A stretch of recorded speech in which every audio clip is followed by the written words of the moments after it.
Good morning, Bucknutters. Welcome to the Bucknuts Morning 5 here on Friday, November 5th, 2021. I am Dave Biddle. I am joined by Jonah Booker for his usual Friday visit. JBook, before we look ahead, let's look back a little bit. I'm curious to get your thoughts on the college football playoff rankings. You and I have not talked since they were released on Tuesday night. I expected the Buckeyes would be ranked 7th. I didn't necessarily think they should be ranked 7th. I just figured they would be. Them being ranked 5th, fantastic news. Curious to get your thoughts. Were you surprised? And just your thoughts on the Buckeyes being number 5. Yeah, I was surprised, Dave. I also had Ohio State coming in 7. I thought Cincinnati would be much higher, as well as Oklahoma. So it is a pleasant surprise to see Ohio State up that high. With Ohio State's resume coming down the stretch, I believe they have the toughest schedule coming down with Michigan and Michigan State, 2 top 7 teams. As long as those guys can win out and Ohio State faces an undefeated Michigan State team and a 1-loss Michigan team, you're talking about the best overall resume out of any team. And with them sitting at 5, it's in their hands to get in there. I truly believe if Ohio State can win out and they look impressive, I think they can get all the way up to number 2. Yeah, I mean, that's the thing. Like, now we know for sure. I mean, I don't think there's any doubt. And maybe there wouldn't have been, JBook, even if they were 7th, if they would have won out, they'd be in. Now there's absolutely no doubt. If they win out, they're in. Absolutely. And the game that really scares me, though, when it comes to Ohio State's opponents is Michigan State at Purdue this weekend. I mean, Vegas has added a 3-point line. This is a classic Purdue trap game where, they come in playing a top 5 team, and all of a sudden Purdue just turns into someone that they haven't been all year and pulls the upset. So Ohio State, I said earlier, if Michigan State was sitting in that 2 or 3 spot, it's good for Ohio State because that's going to be a quality win.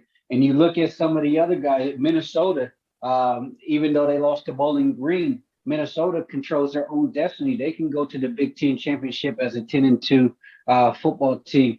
So Ohio State has the resume. They have the games ahead of them. It's not going to be easy by any means. I expect Nebraska this weekend to give it everything that they have, especially with Scott Frost against the ropes. And the way that Michigan State is playing under Mel Tucker, they're playing some of their best football. They do have some warts, but if you look at Kenneth Walker, he is a legitimate Heisman finalist, in my opinion, and they're playing some confident football, and they mirror the attitude of Mel Tucker. They're a hard-nosed, no-nonsense type of football team. And the game in Ann Arbor, that's going to be a tough game. I still love Ohio State in that game, but you better believe that Jim Harbaugh will have that team fired up, ready to play for that last game of November. The interesting thing about the Michigan State-Purdue game, as you mentioned, first of all, I mean, it's just a field goal spread. Michigan State favored by 3.5, depending on where you're looking. If Purdue does win, it won't be much of an upset. And then the thing is, though, from Ohio State's standpoint, Purdue then undoubtedly would be ranked and, probably not just like barely 25th, probably like decently in the top 20. And Michigan State would still be ranked too. Michigan would still be ranked, obviously. What about this gauntlet, man? This is, I know Nebraska's 3-6, but they have the number 17 total offense in the country. They have the number 44 total defense in the country, the number 27 scoring defense in the country. And that's the easiest team Ohio State will play down the stretch, quote unquote, is Nebraska this week. Nebraska, Purdue, Michigan State, Michigan. What a gauntlet in November. It's fun, though. It's fun, but what a gauntlet. It's fun because you're going into this stretch here, Dave, and it's almost like a mini playoff unto itself. Ohio State has zero room for error here. They definitely have to win out. The Nebraska football team, I feel like they are a better football team than what their record indicates. I feel like they're constantly shooting themselves in the foot. They get so close, but yet they're so far away as a program. because they come right up to the line, and it looks like Nebraska has a shot to win this game, and they just cannot finish. I mean, I saw some type of stat is going on like double digit fourth quarter games where Scott Frost is lost by less than a touchdown or something crazy like that. So they're right there in the mix. And Ohio State has had Nebraska's number since they've joined the Big Ten. This will be the first early game for Ohio State playing at Nebraska since they've joined the Big Ten. It's going to be 11 a.m. kickoff time there. So they're going to be up a little bit earlier. And this Ohio State team, everything, their destiny is ahead of them. I truly believe if they can win out, Dave, you are looking at a potential rematch with Oregon, because I think Oregon has the opportunity to slide to that number 3 spot. And this is, just taking into consideration that Georgia would beat Alabama, which would put Alabama out. And if that's the case with an Oregon-Ohio State rematch potentially in Miami, Ohio State's going to have the opportunity to revenge that loss and then have the opportunity to play Georgia in Indianapolis for a national championship right on Ohio State's backyard, which will be a heck of a scene, having that Georgia defense versus this Ohio State offense inside on the fast track. That is the matchup that everybody wants to see in college football. We'll give our final score predictions a little bit later, as JBook and I do every Friday on the show. Before we get to that, I'm curious to get your take on this. Very broad question, but when you look at this team, JBook, what needs to improve the most, both offensively and defensively? Give me one thing on offense and one thing on defense that needs to improve the most for the Buckeyes. Yeah, on offense, I would have to say the short yard running attack. I mean, you look at the Penn State game on 2nd and 3rd and short, it absolutely killed that offense.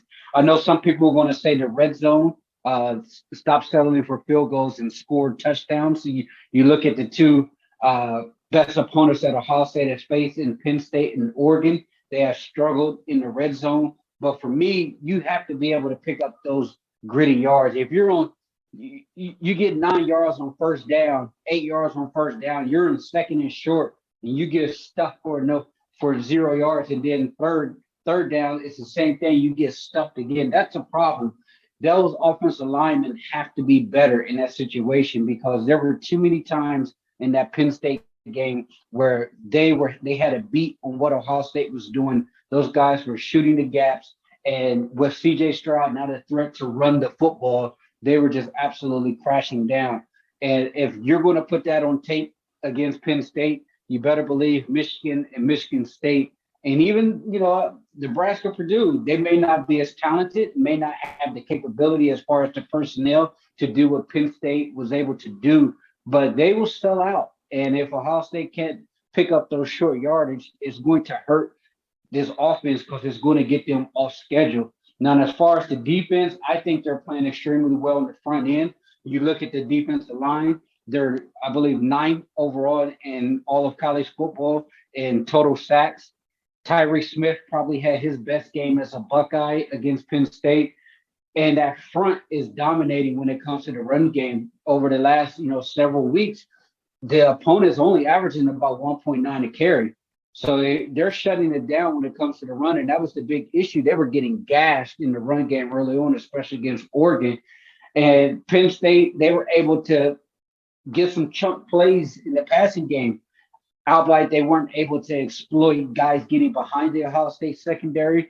The Ohio State secondary was able to keep everything in front of them and eliminate the big plays. But Sean Clifford was still able to throw for almost 400 yards, even though he had 50-some passing attempts. So they definitely have to work on that aspect. Matt Barnes needs to make sure that you're not solely in zone the entire time. You have to find some type of happy medium to where you're mixing it up. But I do like the way they're getting after the quarterback on the defensive side of the ball. I felt like the pressure was more when they were able to have design blitz. Penn State had a big problem picking those up. But going down the stretch with Thorne at Michigan State and McNamara at Michigan, those guys will take those little, 10 to 15-yard passing in the zone, guys sitting down in the zone all day. So Ohio State is going to have to clean that up. But overall, you have to be happy where the program is headed as far as this team. I think that a lot of the issues that we saw on the defense is not 100% cleaned up in the secondary, but I'm extremely bullish on the front because in November, when it matters, when it gets cold in Big Ten country and you have to establish the running game, the fact that Ohio State is starting to dominate on that side of the ball, it bodes well for where they want to go as far as winning out in this gauntlet, getting to Indianapolis and winning, and then hopefully getting into the playoffs potentially as a number 2 seed. All right, brass tacks. Ohio State at Nebraska tomorrow, high noon Eastern, 11 a.m. local in Lincoln. Buckeyes favored by 15. I'll go first. I have Ohio State winning this one 45-27.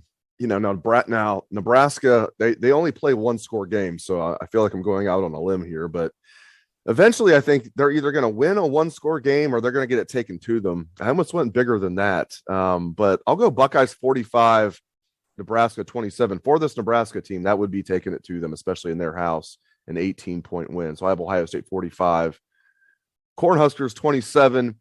What's your final score prediction and how you see this one playing out?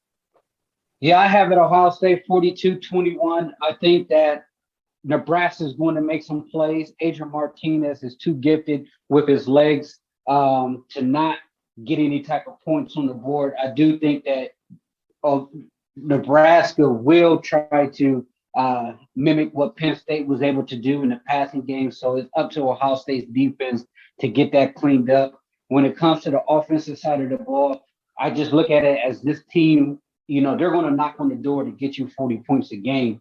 And I don't think this Nebraska defense is good enough to stop them from hitting 40 points. I know you mentioned their stats, Nebraska, but this is going to be the most explosive offense that they've seen outside of Oklahoma. And at the time when they played Oklahoma, I think Oklahoma was out of sorts with Spencer Rattler. So Nebraska, they were able to catch Oklahoma early on before they started, heading in the right direction with their freshman quarterback. So to me, this is just kind of a style type of fight. I just think that it's a bad matchup for what Nebraska wants to do. And Scott Frost, I know that Adrian Martinez, he's going to be a threat. And I feel like we've been talking about Adrian Martinez in Nebraska for so long, Dave, that I try to rack my brain on all the games that he's been there going against Ohio State and how he's performing. It's kind of a mixed bag of goods there. He'll play good for one series, turn the ball over, and then he'll break off a long run, turn the ball over. So you don't really know what type of Adrian Martinez you're going to get, but I will be willing to wager that it's going to be an inconsistent performance from him.